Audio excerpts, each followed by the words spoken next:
Kas oled kunagi mõelnud, mida sõnad tegelikult tähendavad? Mida tähendab see, kui kellegi kohta öeldakse, et ta on kõrvaline isik?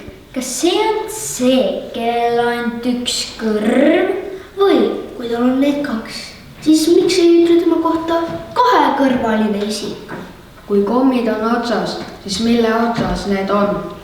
Miks palub isa panna kindad kätte, aga tegelikult pannakse käed kinnastesse?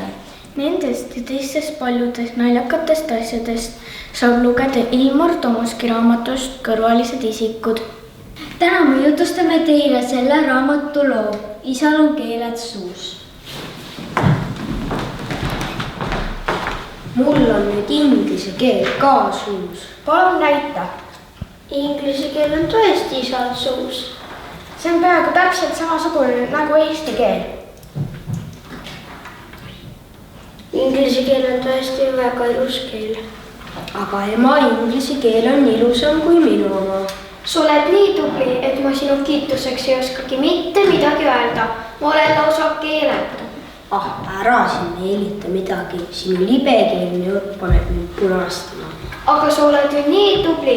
Sa õppisid inglise keele ainult paari kuuga ja nüüd sa leiad kõikide inglaste ja ameeriklastega ühise keele.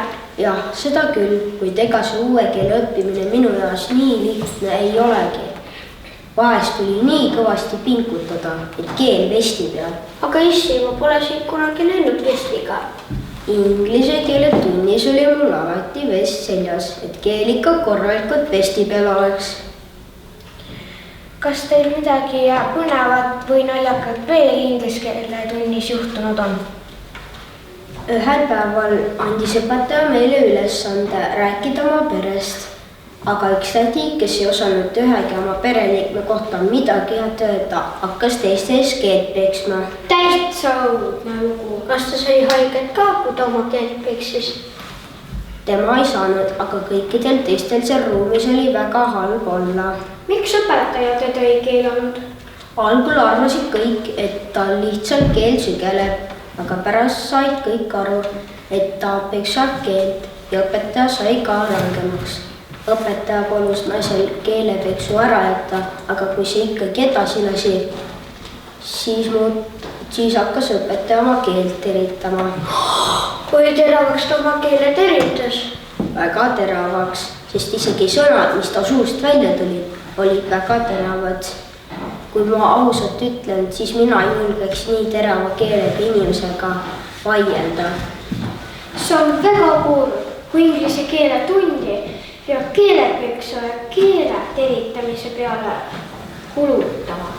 Ega kõik tunnid sellised ei olnud, vahest sai nalja ka. Palun räägi sellest.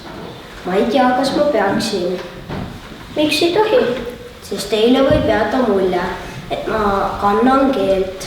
Mina küll ei usu, et sina oled keelekandja. Olgu peale.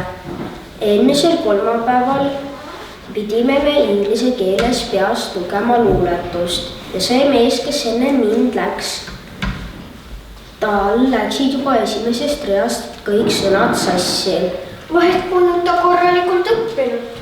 Oli küll, aga pärast saime kõik teada, et tal keel on pehme.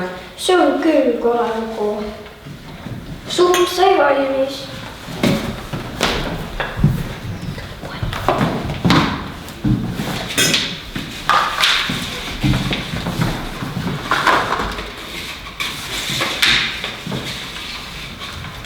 Hakkame sööma.